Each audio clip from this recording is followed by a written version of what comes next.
ঢাকায় বসে যদি আপনি গ্রাম্য ফিল নিতে চান বা গ্রাম্য মেলায় আসতে চান তাহলে এই ভিডিওটা আপনার জন্য, যেখানে আপনি ঢাকায় বসে পুরো পেয়ে যাবেন গ্রাম্য মেলা এবং গ্রাম্য পুরো ভাইবস। হ্যালো এভরিওয়ান, কেমন আছেন সবাই? মেদিবাই ফুডি ওয়ান্স এগেইন নতুন একটা ফুড ব্লগ নিয়ে চলে আসলাম। আপনারা জানেন যে আমি বিভিন্ন ধরনের খাবার নিয়ে ভিডিও করি। আজকে দেখাচ্ছি মেলা, এবং এটা কিন্তু পুরো ঢাকাতেই আপনি এই মেলাটা এনজয় করতে পারবেন। যে মনে হবে যে আপনি গ্রাম্য পরিবেশে এসছেন, অনেক ঠান্ডাতে, বাচ্চারা অনেক মজা করছে, অনেক ক্রাউড। তো যাই হোক, আজকে যে মেলাটা করছি এখানে কিন্তু পাওয়া যায় অনেক ধরনের খাবার, যেমন অনেক মুরুলি আছে, মুরুলি বা গজা বলি আমরা গ্রাম বাংলার অনেক ভাষাতে।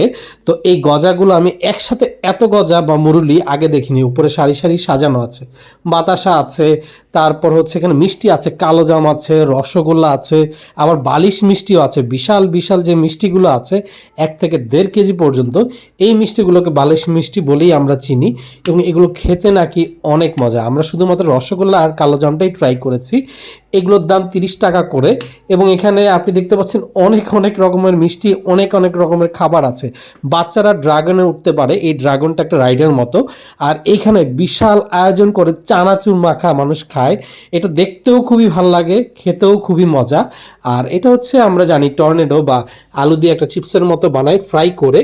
এটা খেতে কিন্তু দুর্দান্ত লাগে যখন আপনি ঠান্ডার মধ্যে খাবেন। আমরা এখন যে প্লেসটা আছে এটা হচ্ছে ঢাকা এয়ারপোর্ট এলাকার নর্দার্ন ইউনিভার্সিটির কাছে মেলাটা হচ্ছে, এবং এই মেলাতে আপনি অনেক ধরনের আচার পাবেন। এই আচারগুলো আসলে একদম মেলার 10 দিন পর্যন্ত পাওয়া যাবে।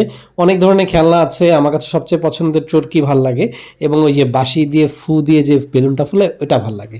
এখানে বট আছে, বটটা আছে, টিক্কা আছে, গরম গরম মানুষ খায় এবং এনজয় করে। এটা কিন্তু এয়ারপোর্ট এরিয়াতে, আপনারা সবাই জানেন। থ্যাংক ইউ সবাইকে, আসসালামু আলাইকুম।